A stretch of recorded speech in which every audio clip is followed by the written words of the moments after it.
1865. The war was over, and Lincoln was finally joyful, speaking of peace, reconciliation, and a mysterious final dream of sailing toward an indefinite shore. We begin by examining the colossal security failure. How did the most heavily threatened man in the world attend a public venue with his bodyguard mysteriously vanished to a saloon? We uncover the shocking reality of the plot. It wasn't just a single assassination. It was a three-pronged attempt to decapitate the U.S. government, timed to the exact second. Discover the incredible twist of fate that saved Secretary of State Seward's life, a steel surgical collar. And the moment the assassin tasked with killing Vice President Andrew Johnson lost his nerve, saving him and derailing the entire conspiracy. Then join the cabinet members in the tiny, cramped Peterson house for the agonizing 9-hour death watch. Hear the final powerful words of Edwin M. Stanton.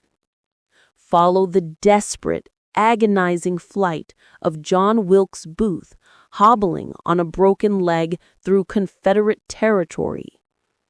And witness the theatrical, violent end of the assassin. Finally, we analyze the devastating political vacuum left behind, ensuring the brutal, chaotic era of Reconstruction. From Lincoln's prophetic dream to the exact moment the bullet lodged in his brain, this is the astonishing, factual, and deeply human story of America's greatest tragedy. Click play to unlock the hidden history. Part 1. The Sweetest Peace and the Shadow of Doubt. Friday, April 14th, 1865, dawned in Washington, D.C. as a day of almost supernatural tranquility and joy. It was Good Friday, and spiritually the nation felt a sense of resurrection. Just 5 days earlier, General Robert E. Lee had surrendered his Army of Northern Virginia at Appomattox, effectively ending the most brutal and transformative conflict in American history. 4 years of unrelenting pressure, bloodshed, and constitutional crisis had been lifted, and the capital, still smelling faintly of springtime and gunpowder, was euphoric. President Abraham Lincoln, the 56-year-old architect of the Union victory, felt this relief most acutely. He had entered the White House 6 feet 4 inches tall, but had seemed to shrink under the weight of the war, his face becoming a study in tragic fatigue. But on this morning he was, in the words of those around him, uncommonly cheerful and buoyant.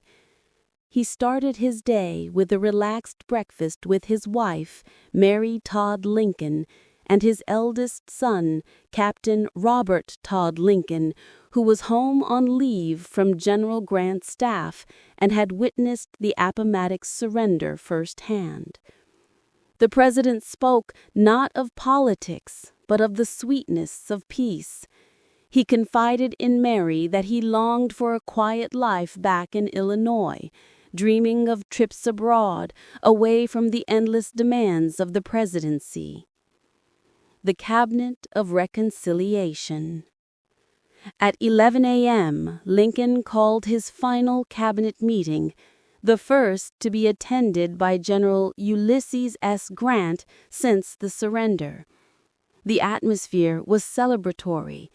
Secretary of the Navy Gideon Welles noted in his diary that Lincoln seemed joyful and manifested in a marked degree the good feeling that pervaded the whole country. The conversation, however, quickly turned to the colossal task of reconstruction.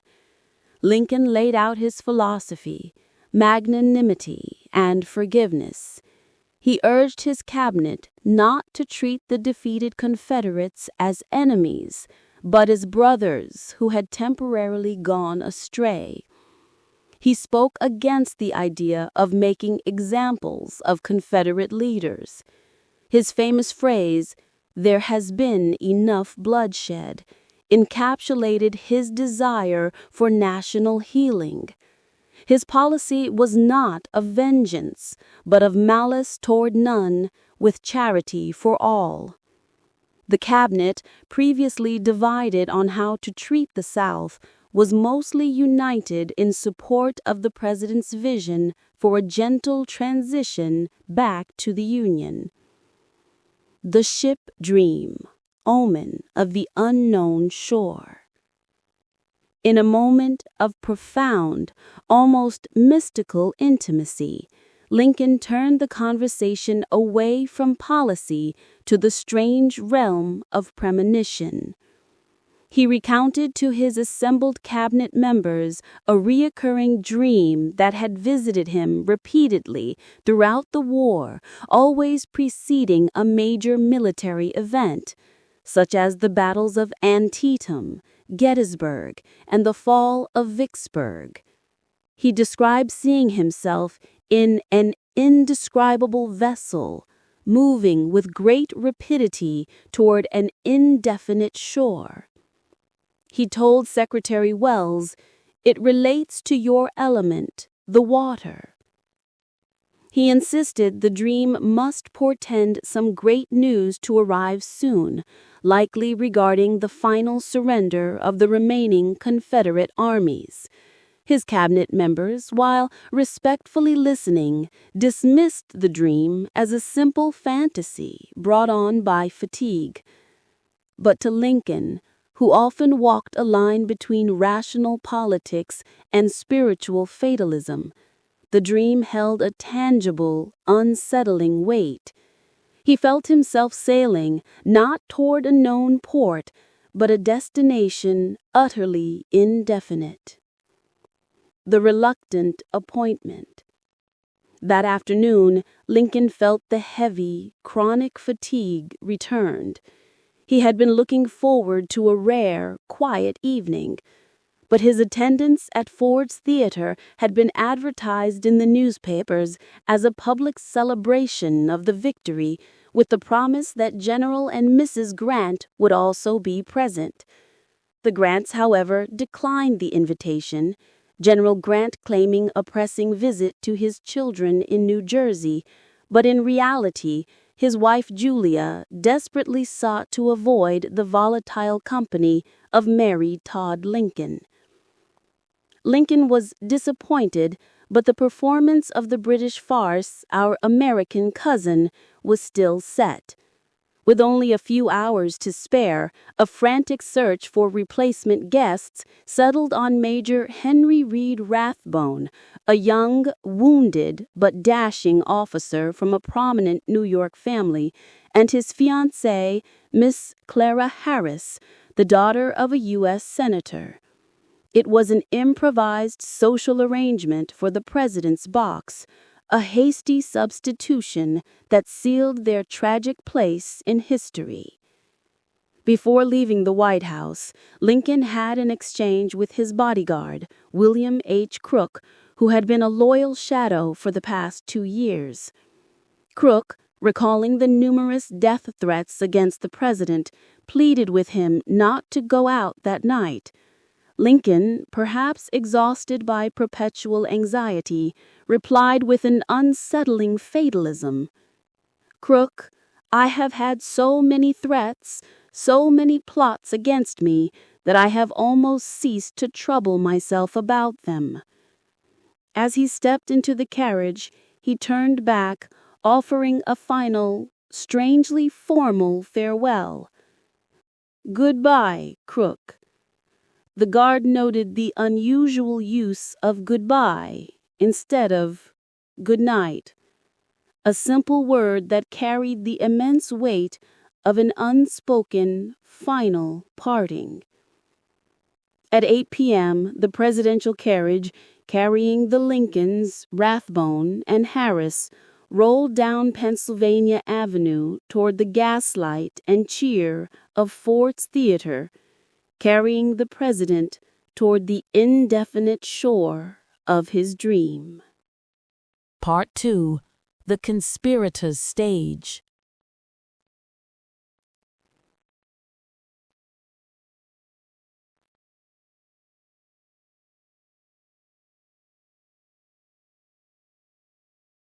While Abraham Lincoln was enjoying the sweet, fragile peace of his last day, John Wilkes Booth was gripped by a consuming, destructive fire. Booth, a Maryland native and one of the most celebrated actors of his generation, was a vehement white supremacist and an ardent Confederate zealot. He viewed Lincoln as a king, a despot, and the destroyer of his beloved Southern way of life.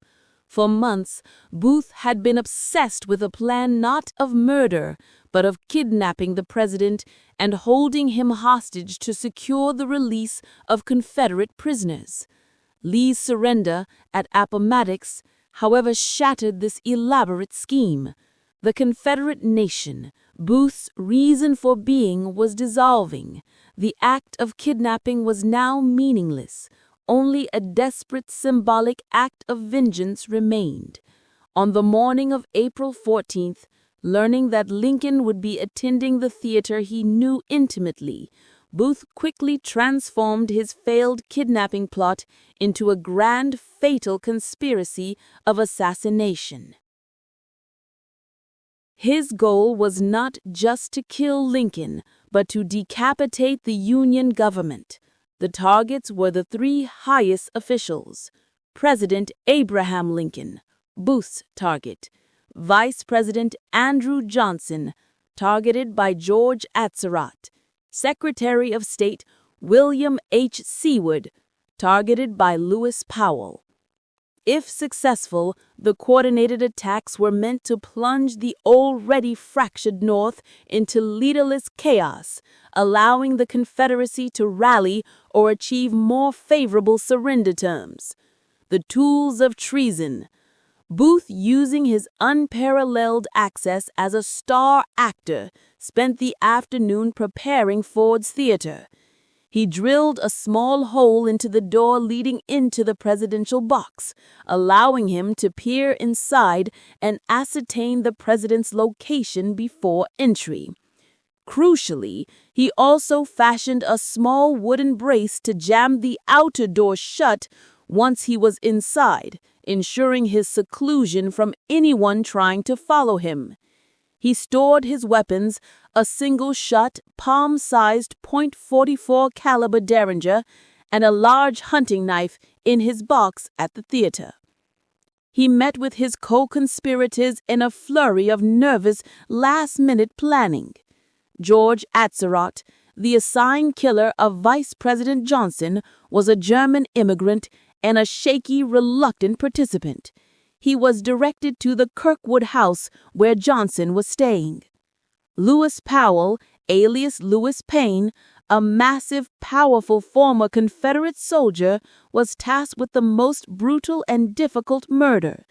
Secretary of State William H. Seward, who was recovering from a severe carriage accident. David Harold, a young pharmacist clerk, was assigned to guide Powell to Seward's house and then rendezvous with Booth for the escape.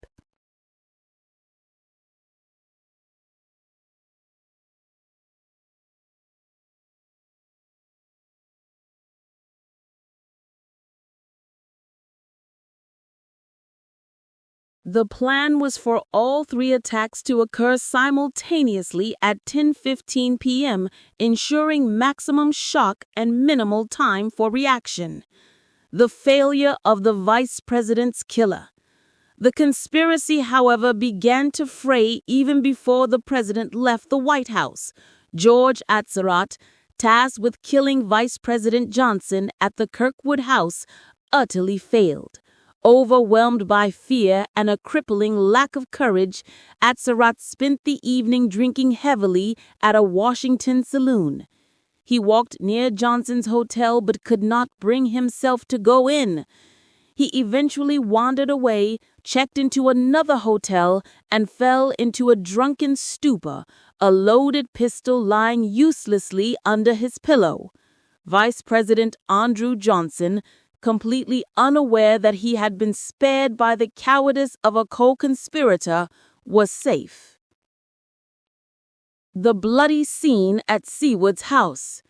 The second attack was far more successful and shockingly brutal. At 10:10 p.m., Lewis Powell, disguised in rough clothes and carrying a bowie knife and revolver, arrived at the home of Secretary of State William H. Seward, located on Lafayette Square. Seward was confined to a special orthopedic bed, his jaw broken and held in place by a large rigid steel splint, following a carriage accident. Powell claimed he had medicine from the doctor and burst past the servant, William Bell. He stormed up the stairs. Seward's son, Frederick, tried to stop him at the doorway of the bedroom. Powell cracked his skull with the butt of his pistol and plunged his bowie knife into him repeatedly.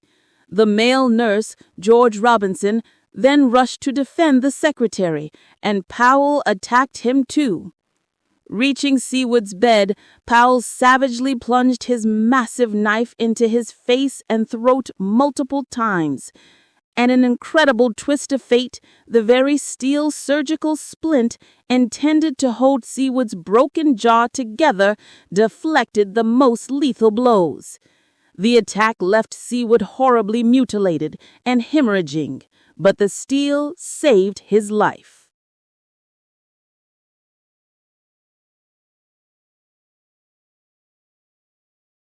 Convinced he had succeeded, Powell screamed and fled, plunging down the stairs and out into the night, where David Harold was waiting. Their bloody attack was one piece of the coordinated plan achieved. Booth's final entry. As Powell was escaping Seward's house, Booth was calmly waiting in the saloon next door to Ford's Theater, savoring a final drink. He knew the precise line in Our American Cousin that always elicited the biggest laugh. That roar of applause would serve as the perfect auditory blanket for his small, muffled gunshot. He slipped into the theater's narrow entrance hallway, crossed the dress circle lobby, and approached the presidential box. He noted that the police guard, John Parker, who was assigned to stand directly outside the box, was gone.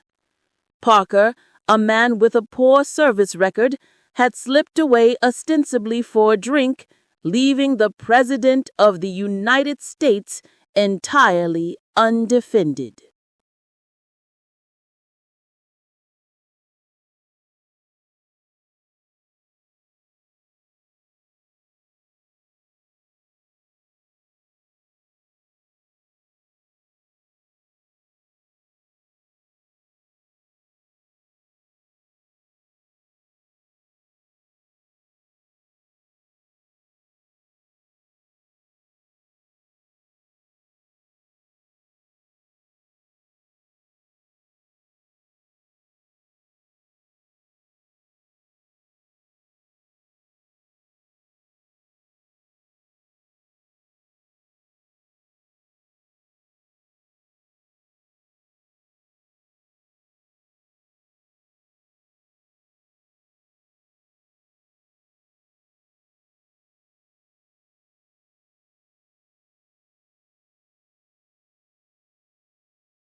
Part 3. The Unprotected Box and the Fatal Shot. The stage is set. Ford's Theater was a cauldron of celebratory atmosphere. The gas lights cast a warm, golden glow across the packed house, which was roaring with laughter and applause. The audience was delighted to see their president, their father Abraham, in attendance, a symbol of the Union's hard-won victory. The presidential box, decorated festively with the red, white, and blue of the Treasury flag, was located above the stage on the right-hand side.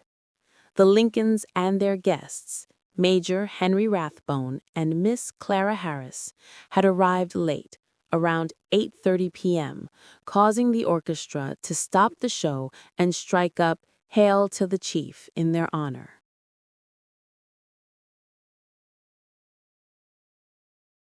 President Lincoln sat in a large, comfortable velvet rocker, strategically positioned closest to the box entrance. Mary Todd Lincoln was seated beside him, holding his hand. Rathbone and Harris occupied a small sofa nearby. The comedy, Our American Cousin, was a welcome, frivolous distraction. Lincoln, typically reserved, was openly relaxed. He was seen smiling and occasionally chuckling. At one point, Mary leaned into him and remarked, "What will Miss Harris think of my hanging on to you so?" Lincoln, in a rare, sentimental public moment, replied, "She won't think anything about it." He spoke of their post-presidency happiness, of peace and quiet. This was arguably the most contented, hopeful moment of his entire tenure.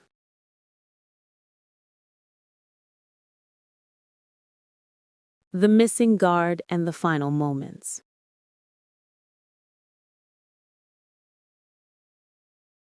The key to the tragedy was the inexplicable absence of security. Earlier, when Booth entered the theater, he confirmed that the lone police guard, John Parker, a man notoriously fond of drink, had completely abandoned his post in the small corridor outside the presidential box. The pathway to the president was open. Around 10:15 p.m., the play reached the moment Booth had timed his attack to, the third act, second scene. On stage, actress Laura Keene and actor Harry Hawk were delivering the dialogue. The lines were intentionally set up for a guaranteed laugh. Booth stood in the private corridor listening, his heart pounding, his .44 caliber Derringer cocked and ready. He heard the line, "Don't know the manners of good society, eh? Well, I guess I know enough to turn you inside out, old gal. You sock the lodging old man trap."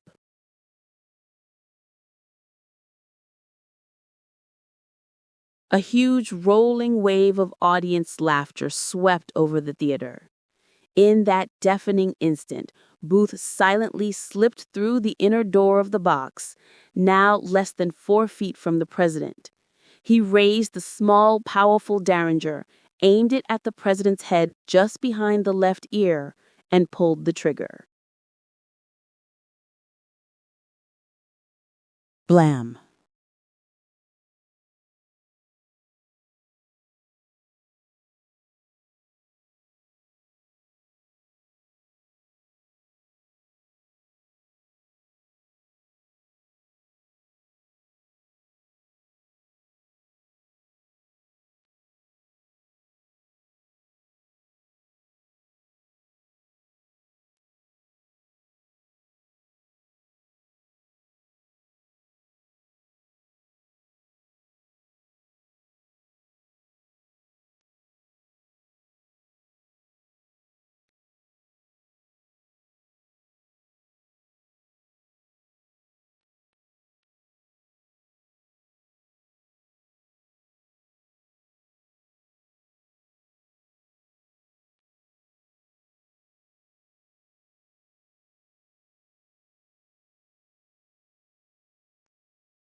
Part 4.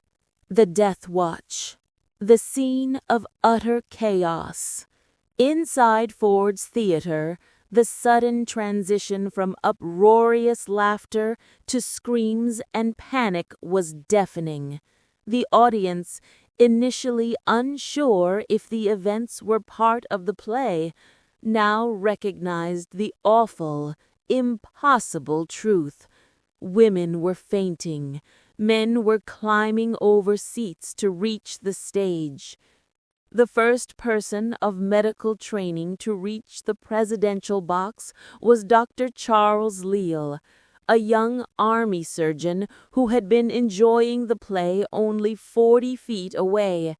He climbed the stairs, dodging the hysterical crowds, and entered the blood-splattered box. Mary Lincoln was clutching her husband, shrieking incoherently, and Major Rathbone was slumped over, bleeding profusely from his slashed arm. Leal quickly assessed the president. Lincoln was unresponsive, his body limp, his pulse faint and thready, and his breathing shallow and erratic. Recognizing that the severe injury to Rathbone could wait, Leal focused on the president. He gently laid Lincoln's immense frame on the floor as the confining rocker made examination impossible. Finding the small, dark entrance wound behind the left ear, he probed it carefully with his little finger, tracing the fatal path of the bullet deep into the brain. With professional detachment, yet profound personal sorrow, Dr. Leal issued the grim, undeniable verdict: "His wound is mortal. It is impossible for him to recover." The journey across the street. The immediate decision was critical. The president could not survive a jarring carriage ride back to the White House. He needed a place of quiet rest immediately. Soldiers and citizens gently lifted Lincoln's body. Dr. Leal insisted that the group keep the president's head elevated to prevent pressure on the wound. They carefully navigated the narrow staircase and carried the president out of the rear entrance of the theater, across the dimly lit, chaotic cobblestones of 10th Street. A man pointed to a simple 3-story brick building across the street, a respectable boarding house owned by William Peterson, a German tailor. The group entered the Peterson house. The hall was too narrow to carry the president up the stairs, so they were guided to a small rear bedroom on the ground floor, a humble chamber typically rented by a boarder named William Clark. The 9-hour vigil. Lincoln was too tall for the bed. His body was laid diagonally across the mattress. The small room, approximately 10 by 15 feet, immediately transformed into the unexpected, sacred epicenter of a shattered nation. News spread through the capital with terrifying speed. Within minutes, the most powerful men in the Union began to arrive, summoned by urgent telegrams. Secretary of War Edwin M. Stanton, the iron-willed, indispensable figure of the Union war effort, arrived and instantly took command. He converted the front parlor into a field headquarters, issuing torrents of orders to lock down the city, stop all travel, and launch the massive manhunt for the assassins. Secretary of Navy Gideon Welles arrived, later noting in his diary the deep, gasping struggle of the president's final hours. Surgeon General Joseph K. Barnes and other top military doctors clustered around the bed. Their medical skills were useless. They could only watch and attempt to keep the president warm. Mary Todd Lincoln was in a state of near catatonic hysteria, screaming and sobbing in waves. The doctors, recognizing the trauma, ushered her in and out of the small room, placing her in the care of Elizabeth Keckley, a formerly enslaved seamstress and her closest confidant. At one point, she was brought in to sit by her husband and cried out, "Oh, my poor husband, my perfect husband." Her agonizing cries were so disruptive that Stanton ordered her removed again, lest they disturb the dying president. The last hours of the good man. As the night wore on, the room filled with the quiet weeping of the highest officials of the land, a mix of cabinet members, generals, and congressmen. Outside, 10th Street became packed with an immense, silent, sorrowful crowd of citizens standing vigil under the gaslights, their faces grim, sensing the profound loss descending upon the nation. The doctors could only monitor the vitals, noting the slow, inevitable decline. They placed bottles of warm water under the president's arms and cleared the occasional clot from the wound site.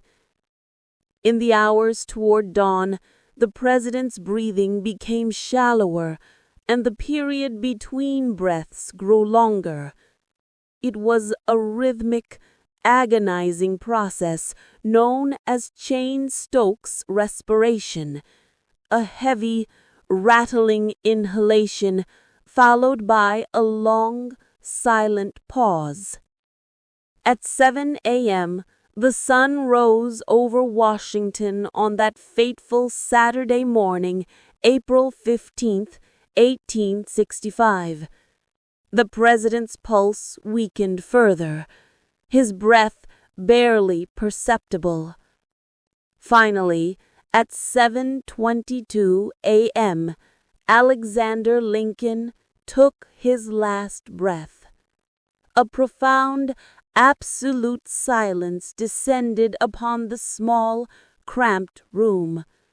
A witness noted that the attending Surgeon General crossed the lifeless hands over the silent chest. It was Secretary of War Edwin M. Stanton, his face wet with tears and his voice trembling with finality, who broke the silence, stepping back from the bedside to address the assembled, grieving men. He spoke the words that would immortalize the moment and the man. Now he belongs to the ages. Part 5. The Manhunt and the Reckoning. The Great Escape and the Fugitive's Flight. Upon leaping from the presidential box, John Wilkes Booth, despite the searing agony of his broken left fibula, mounted his waiting horse and plunged into the Washington night, accompanied by his accomplice, David Harold.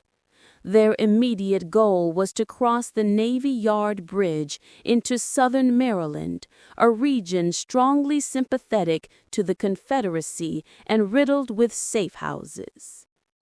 Miraculously, they passed through the bridge checkpoint with minimal scrutiny, claiming they were merely travelers returning home late. The authorities had not yet secured the city. Once across the Anacostia River, they were swallowed by the swamps and back roads of Maryland. The pain from Booth's leg became unbearable. By 4 a.m. on April 15th, they reached the farm of Dr. Samuel Mudd, a man Booth knew through Confederate circles. Booth had broken his leg so severely that he could not continue. Dr. Mudd, though later claiming ignorance of the assassination, set Booth's shattered leg, splinting it and providing a makeshift crutch. This act of medical assistance would ultimately condemn Dr. Mudd as a conspirator. Harold and Booth continued their desperate flight, guided by the network of Confederate sympathizers. They spent days hiding in thickets and swamps, their initial confidence replaced by desperation, fear, and excruciating discomfort. They relied on farmers and Confederate agents, including Thomas Jones, who hid them in a dense, inaccessible pine thicket near the Potomac River for several days. The Potomac Crossing. For nearly a week, Booth and Harold waited for the opportunity to cross the wide Potomac River into Virginia, the last bastion of their sacred South. Finally, on the night of April 21st, Thomas Jones guided them to the river bank and gave them a small rowboat. They successfully navigated the river, landing near the Rappahannock area of Virginia. By this time, the entire nation was consumed by the pursuit. Secretary of War Edwin M. Stanton had mobilized the largest manhunt in U.S. history, offering a massive reward, initially $50,000, quickly raised to $100,000, an astronomical sum for the time, for the capture of Booth, Powell, and Harold. Posters bearing Booth's image were plastered across the Union. The capture and the end of the assassin. The fugitives' luck ran out on the night of April 25, 1865. Union cavalry troopers from the 16th New York Cavalry Regiment, led by Lieutenant Edward P. Doherty, tracked Booth and Harold to the tobacco farm of Richard H. Garrett near Port Royal, Virginia. The Garrett family, unaware of the men's identity, allowed them to sleep in the tobacco barn. Surrounded and utterly trapped, Harold quickly surrendered, crawling out of the barn door, weeping. Booth, however, refused to come out, choosing to stage a final dramatic defiance. Lieutenant Doherty ordered the barn to be set on fire to smoke him out. As the barn filled with flames and smoke, Booth stood defiant, leaning on his crutch, ready to shoot at the soldiers. Suddenly, Sergeant Boston Corbett, a peculiar, deeply religious soldier and a self-castrated eccentric, fired his pistol through a crack in the barn wall, directly disobeying orders to take Booth alive. The bullet struck Booth in the neck, severing his spinal cord, ironically paralyzing him in a manner similar to his own victim. Paralyzed from the neck down, Booth was dragged out onto the porch of the Garrett farmhouse. He lingered for several agonizing hours. His lips moved, and he was able to utter his last conscious words, asking a soldier to lift his hands before his eyes.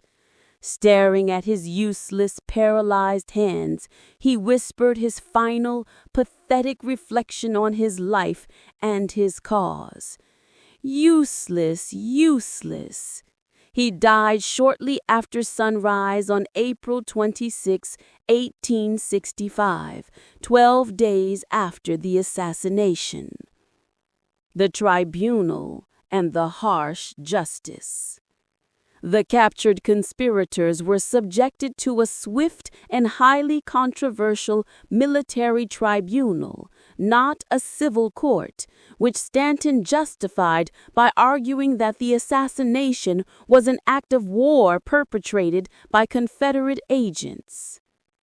The trial lasted 7 weeks. The judgment was harsh, reflecting the profound trauma and anger of the nation. 4 conspirators hanged: Mary Surratt, owner of the boarding house; Lewis Powell, Seward's attacker; George Atzerodt, who failed to attack Johnson; and David Harold, Booth's guide, were all convicted and executed by hanging on July 7, 1865, at Fort McNair. Mary Surratt's hanging remains one of the most debated actions in American history, making her the first woman executed by the United States government. The assassination of Abraham Lincoln transformed him into a timeless American martyr. His tragedy solidified his image as the savior and emancipator who paid the ultimate price for the Union. His death, however, removed the one man with the political will and magnanimity to implement a truly gentle and forgiving plan for Reconstruction. The bitterness and division that followed his passing would plague the nation for decades. Part 6. The Legacy of the Martyred President. The Funeral Procession. A Nation in Mourning. The day after his death, President Lincoln's body was carefully moved from the modest Peterson House back to the White House. The simple, solemn procession, covered by a military escort, mirrored the stark contrast between the humble man and the immense office he held. The official public mourning period lasted for weeks and remains one of the most profound displays of national grief in American history. On April 19, 1865, a grand funeral service was held in the East Room of the White House. Lincoln's body then lay in state in the Capitol Rotunda, where tens of thousands of citizens, black and white, rich and poor, soldiers and civilians, filed past the coffin, many openly weeping, to pay their final respects. The immense funeral preparations culminated in the final journey, a 1,654-mile funeral train procession designed to take the martyred president back to his home in Springfield, Illinois. The route intentionally mirrored the path Lincoln had taken 4 years earlier as the president-elect. The Lincoln Special Train carried the president's body, along with the body of his son, Willie, who had died in the White House in 1862. The train traveled through 7 states and over 180 cities.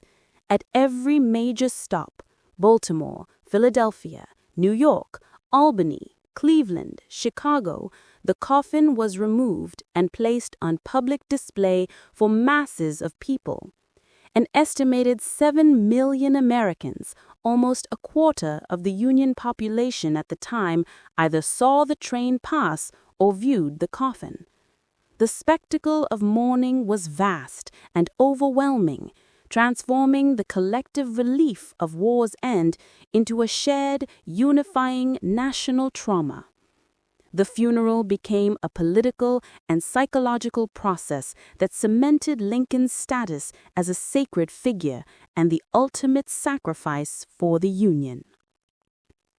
The unfinished work of Reconstruction. Lincoln's assassination had immediate, drastic political consequences. His successor, Vice President Andrew Johnson, a Tennessee Democrat who had remained loyal to the Union, was suddenly thrust into the presidency. Johnson, a man of limited political flexibility and deep racial prejudices, despite his anti-secession stance, lacked the diplomatic skill, moral authority, and broad popular support that Lincoln commanded.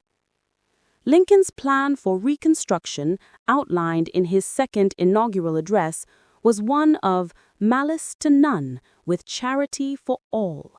He envisioned a rapid, gentle reintegration of the Southern states back into the Union, focusing on unity and healing rather than punishment. Johnson, however, immediately clashed with the radical, Republican-dominated Congress. While initially speaking of harsh punishment for Confederate leaders, his actual policies proved lenient toward the planter class, but hostile toward the newly freed black population. He offered easy pardons to Confederates and allowed the Southern states to enact black codes, laws designed to restrict the freedom and labor of former slaves. This clash between the executive and legislative branches led to the most tumultuous political period in U.S. history. Congress seized control of Reconstruction, overriding Johnson's vetoes and passing measures like the Civil Rights Act of 1866 and the Reconstruction Acts. Johnson's obstructionist policies ultimately led to his impeachment by the House of Representatives in 1868, though he was acquitted by the Senate by one single vote. The removal of Lincoln, the one statesman capable of balancing the demands of a vengeful Congress and a defeated South, ensured that the Reconstruction era would be marked by bitterness, political chaos, and violence, fundamentally altering the trajectory of race relations and federal power for the next century. The enduring mythos. The story of the night Lincoln walked into Ford's Theater became instantly woven into the fabric of American identity, serving as the nation's great founding tragedy. The martyr. Lincoln was elevated from a controversial, often maligned wartime politician to the status of a saintly martyr. His death validated his sacrifice and his cause, the preservation of the Union and the emancipation of the enslaved. The curse of genius. Booth's theatrical assassination, staged on Good Friday, imbued the tragedy with almost biblical weight. The juxtaposition of the nation's moment of greatest joy with its moment of profoundest sorrow became the defining historical irony. The unifying grief. The shared experience of mourning helped to heal some of the psychological wounds of the Civil War in the North, as it failed to resolve the political and racial conflicts. Today, the sites of the tragedy, Ford's Theater and the Peterson House, stand preserved, frozen in time at the hour of the event, serving as solemn shrines. They remind visitors not just of the life that was lost, but of the immense, unfinished work that remains, the realization of the equality and unity Lincoln fought and died for. The night Abraham Lincoln walked into his fate sealed his own immortality, but plunged the nation back into uncertainty that would take decades to resolve. Postscript. The enduring echoes. The immediate aftermath of Lincoln's death saw a wave of emotional and structural changes that finalized the transition from wartime crisis to peacetime turmoil. The events of April 14th did not just end one life, they irrevocably altered the course of American history.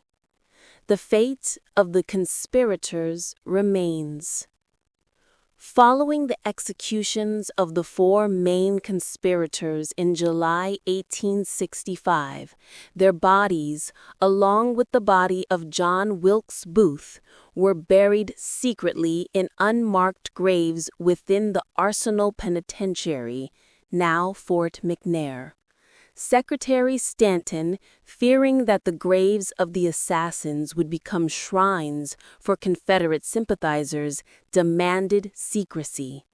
It wasn't until 1869, under President Andrew Johnson's administration, that the remains were released to their respective families.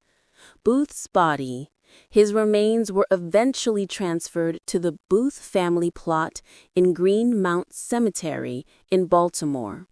The grave marker bears only the initials JWB, a final silent testimony to the notoriety and shame associated with the name. Mary Surratt. Her remains were moved to Mount Olivet Cemetery in Washington, D.C. Lewis Powell and George Otterod, their remains were handled by their respective families, though much of their history post-burial remains obscure, fading into the forgotten footnotes of the conspiracy. The deliberate ambiguity surrounding the disposal of the assassins' bodies was a deliberate political act, a final effort by the government to erase their physical presence and discourage any attempt to glorify their murderous actions. The legacy of Ford's Theater. Ford's Theater, the site of the crime, was immediately closed by order of the government. The tragedy had rendered the location toxic to public memory. The government considered tearing it down, but ultimately decided to seize the building. Transformation. The interior of the theater, particularly the presidential box, was dismantled, and the building was repurposed first as an Army medical museum and later as a repository of records of the War Department. The 1893 collapse. In a tragic and bizarre echo of the fatal night, part of the building collapsed in 1893, killing 22 government clerks and injuring many others. Many viewed this event as a literal curse or divine retribution for the tragedy that had occurred there. Restoration. Decades later, a movement began to restore the building to its 1865 appearance. Ford's Theater was finally reopened as a historical site and working theater in 1968, dedicated to Lincoln's vision. The presidential box remains intact but permanently sealed, serving as a powerful, somber memorial to the events of that fateful night. The Peterson House, where Lincoln died, was acquired by the government and is now preserved as the house where Lincoln died, offering visitors an intimate look into the modest room where the greatest American tragedy of the 19th century concluded. Lincoln's place in American mythology. The assassination ensured that Lincoln's complex legacy would forever be one of redemption and sacrifice. Had he lived, he would have faced the messy, politically brutal battles of Reconstruction, and his reputation might have been tarnished by the unavoidable failures of that era. His death, however, secured his status as the martyr of the Union and the personification of American democracy's highest ideals. His final speech, the second inaugural address, with its guiding philosophy of "with malice to none, with charity for all," became the moral compass for the nation, even if the government, under his successors, struggled to follow it.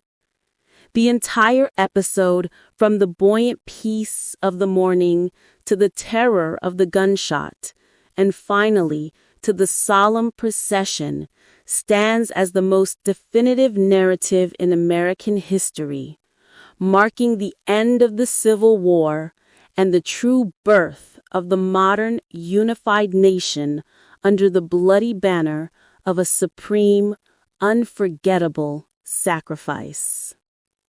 The tragedy of Abraham Lincoln's final night reminds us that history is not just a list of names and dates, but a complex tapestry of human drama, astonishing irony, and deeply consequential moments. If you were captivated by the depth, the detail, and the cinematic realism we brought to this narrative, we invite you to join our growing community. Our channel is dedicated to uncovering these precise, complex, and often forgotten sagas of the past, stories where political intrigue, human emotion, and world-changing decisions collide. We are constantly crafting new historical features, giving the same exhaustive level of detail to the pivotal events you won't find in textbooks. To ensure you never miss our next deep dive, to guarantee you join us on the next extraordinary journey through history, please take a moment right now to subscribe to the channel. Hitting that notification bell is the best way to support our work and be the very first to explore the past with us. Thank you for watching. Until the next story unfolds, we leave you with the full weight of history.